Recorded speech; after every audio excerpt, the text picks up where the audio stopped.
arise from that one issue. ആ ഒരു പ്രശ്നത്തിൽ നിന്നാണ് ഈ രാജ്യത്തെ മറ്റു പ്രശ്നങ്ങളെല്ലാം ഈ തെരഞ്ഞെടുപ്പിൽ ഉണ്ടാകുന്നത്. The RSS and the BJP are trying to destroy India's constitution and change India's constitution. ഇന്ത്യയിലെ ആർഎസ്എസും ബിജെപിയും ഇന്ത്യയുടെ ഭരണഘടനയെ നശിപ്പിക്കാനും ഇന്ത്യയുടെ ഭരണഘടനയെ മാറ്റം വരുത്താനുമാണ് ആഗ്രഹിക്കുന്നത്. And the UDF, the Congress Party and the India Alliance is trying to save the constitution of India. Indian national കോൺഗ്രസും ഇന്ത്യ അലയൻസും ഈ രാജ്യത്തെ ഭരണഘടനയെ സംരക്ഷിക്കാനാണ് ഈ തെരഞ്ഞെടുപ്പിൽ പോരാട്ടം നടത്തുന്നത്. That is the central issue. ഈ തെരഞ്ഞെടുപ്പിലെ ഏറ്റവും പ്രധാനപ്പെട്ട പ്രശ്നം എന്ന് പറയുന്നത് ഇതാണ്. Mr. Narendra Modi is the instrument of 5 or 6 of India's biggest, richest business people. ഇന്ത്യയുടെ പ്രധാനമന്ത്രിയായ നരേന്ദ്രമോദി എന്ന് പറയുന്നത് ഈ രാജ്യത്തെ 5-6 അതിസമ്പന്നരായ ബിസിനസ്സുകാരുടെ വ്യവസായികളുടെ കയ്യിലെ വെറും ഒരു ഉപകരണം മാത്രമാണ്. His job is to distract India's people from the real issues.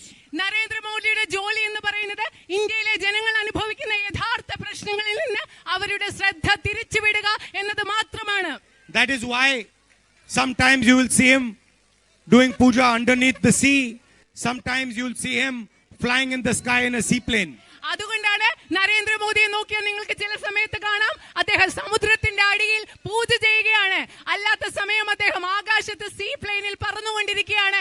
ഇതാണ് Narendra Modi. Sometimes he'll tell the people of India, we will bring the Olympics to India.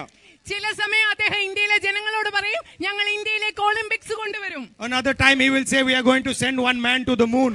ചില സമയം അദ്ദേഹം പറയും, ഞങ്ങൾ ചന്ദ്രനിലേക്ക് ഒരു മനുഷ്യനെ അയക്കാൻ പോവുകയാണ്. But he never talks about the issues that the farmers are facing.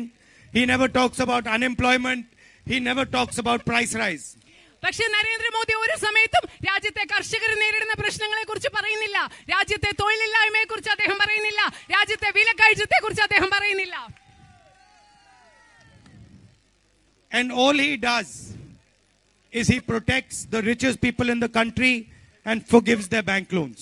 Narendra Modi ചെയ്യുന്നത് ഇത് മാത്രമാണ്.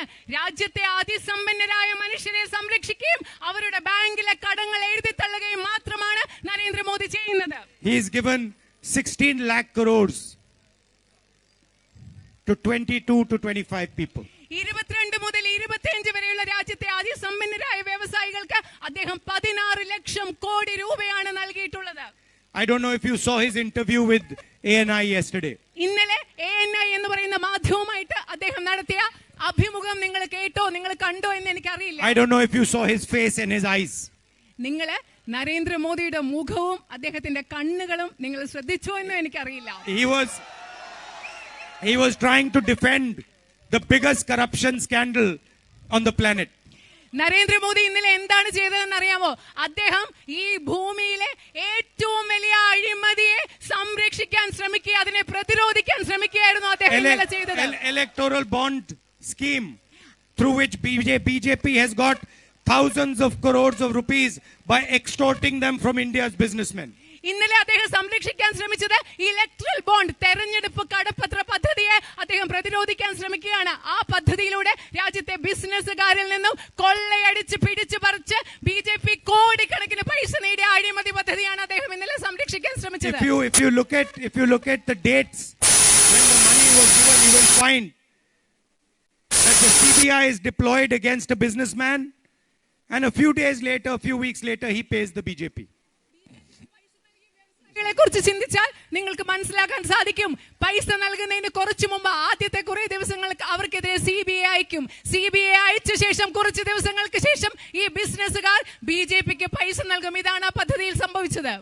Another businessman given a road contract of thousands of crores, and immediately after getting the road contract, he pays the BJP in electoral bonds. മറ്റൊരു വ്യവസായിക്ക് ആയിരക്കണക്കിന് കോടി രൂപ വിലയുള്ള കരാർ, ഒരു റോഡ് കോൺട്രാക്ട് കരാർ അനുമതി നൽകി. അത് കിട്ടിയതിനു ശേഷം ഏതാനും ദിവസങ്ങൾക്ക് ശേഷം BJPക്ക് കോടിക്കണക്കിന് പൈസയാണ് ഇലക്ട്രൽ ബോണ്ടിലൂടെ ആ വ്യവസായി നൽകിയത്. You know, sometimes सुनकर